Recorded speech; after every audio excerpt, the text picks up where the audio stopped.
everyone and welcome back to my channel SB Tech Curiosity. If you have ever wondered how cybersecurity professional, hackers or ethical hacker begin their work, how they map out a digital landscape, find hidden doors in private and public network, then you are in the right place. Today we are diving into one of the most fundamental and powerful tool that hackers, security professional can use to do their daily job. So the tool is Nmap, a network scanner and mapper. So let's start now. So what is Nmap? Nmap so basically is a free tool that comes with the Kali Linux operating system. So if you have a Windows machine, you can download Kali Linux on Google, or you can use the VMware workstation and you can install a virtual machine, Kali Linux and Meta. Like in this case, I'm using these two device, which are a virtual machine. So you can see I'm already on my Kali Linux machine. So I can open the terminal to access to Nmap. So you just click on this and you can open the terminal. So you can see now I'm on Kali user. So on this user will not be able to use Nmap properly. So I will switch now to root, which will allow me to have more control. So you can just type sudo su and then dash and then provide the password, and then now we are on the root. You can see the difference. So root Kali and this is Kali. So we have with this one we have more control over the device, so we can use more powerful command, such as if we do Nmap, just to get some help and see some the tool. So you can do different things like target specification. You can scan IP address, or you can scan the entire network. You can do host discovery. You can use different scanning techniques. So you can do a lot with this tool. You can just come here if you need to get more information. So now I will just go back and we can use different command just to show you how this works. So I will clear the screen now. Okay, so the first command, I just want to show you how this tool is powerful. We will just do the Nmap, just scan the network and find out how many device we have in the network. So this could be your home networks. As long I'm connected to, for example, if we are connected to your home network, we can scan and find out how many devices are connected to your for example to your Wi-Fi, so or to any public Wi-Fi you are connected to. We can find out how many devices. So let's do this. So we can do Nmap, and then we can do SN, which is basically scanning the network. So right now the network I'm connected, so it is this one. So 10.0. So is this network. So 10.0.0.0/24. So if we scan this network, so the scan is starting and is showing me like very good information. Okay, here you can see the device connected to the network I just scanned now. So the first one you can see is this device. So the IP address of the device is 10.0.0.1, and then we have this 1.2.11 and .254 and then .10. So these are all the devices which are active on the network. So as I said, this could be your home Wi-Fi, and I can figure out all the devices that are connected to. So after scanning the network, we can check just to find out which ports each device is running on, is using it.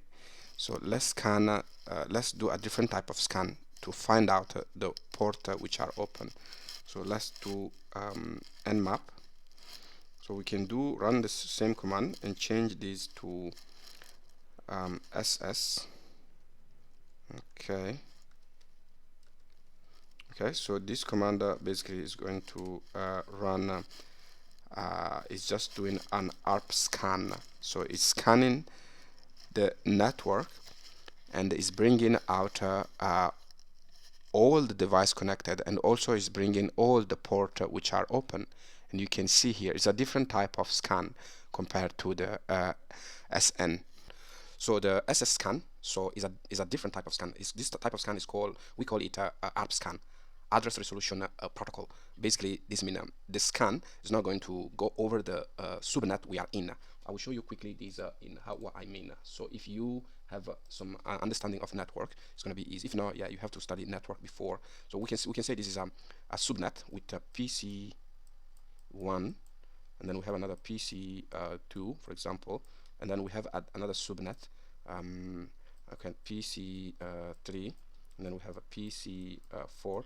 So these are two subnet, and then we have the router here, which will get the information from from the wide internet. So this is the internet, and then it was gonna information will go to each subnet. So this is a subnet, and this is a subnet. So basically, with the SN scan, which is basically a ping scan, we can see devices that are both in this subnet and in this subnet, because the information, the ping will go through the router, and the router will forward to this subnet. So this means we can find the device in this network and device in this subnet. With the SS scan, ARP scan, so the pin is going to, so the scan is going to only provide information about device on this subnet, because we cannot reach this, because this type of scan is not going through the router. It's just remaining in the subnet. So this means is can be considered is more precise, because it's using also it's staying on the network layer. It's not using the internet layer. So this means there is no use of internet in this type of scan, because it's remaining. If you know the transporter, the TCP layers, in the first layer we have the link layer, the network layer, so where MAC address and MAC address lie, where IP address is assigned to each MAC address. So the internet layer is above. So this means we don't have access to the internet in this type of scan. That's why we cannot go through the router to get more information about the other subnet. Anyway, so let's check what is going on here. So you can see here we have different information. You can see, for example, this device. So this IP address, which is the one device, another one, and another one. So this one is giving more information. So this means this device probably is going to be our meta machine, because look how many ports are open. So this file transport protocol is open. Okay, so SSH is open, Telenet is open. So basically this will allow remote connection, and simple mail transport is open, domain name is open. So HTTP is open. So these are very good information for a hacker, because if we know these ports are open on this device, so this means yeah, we can just perform a single scan, scan just this device, and try to find more information about each of these service door open in the device. And if we find any vulnerability in each of these, in one of these, we can just use that to control the machine. Okay, so now the next type of scan is called version scan. So basically this will scan and provide each port with the version, which is very important to figure out more information about the device. So this, now we are going to scan the single device. We have the IP address here, and I will scan this now, the single IP address, and find out information about the port. So it is basically the same type of scan. Instead of S, we just put V for the version, and instead of providing the IP address for the network, we will provide the IP address for the device, for this laptop. In this case is going to be my meta machine IP address in the network. So we just scan that. Okay, no, the IP address was wrong, so let's do again. And okay,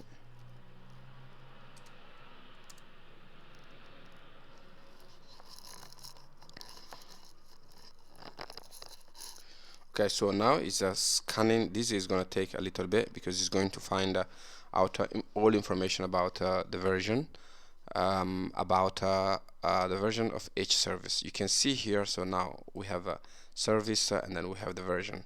So you can see we have the FTP version is 2.3.4, SSH, Telnet, and Linux Telnet. So this is basically how hacker manage to log in to your device when you are connected to, for example, a private network or public network, like Wi-Fi, on the train station or in the library.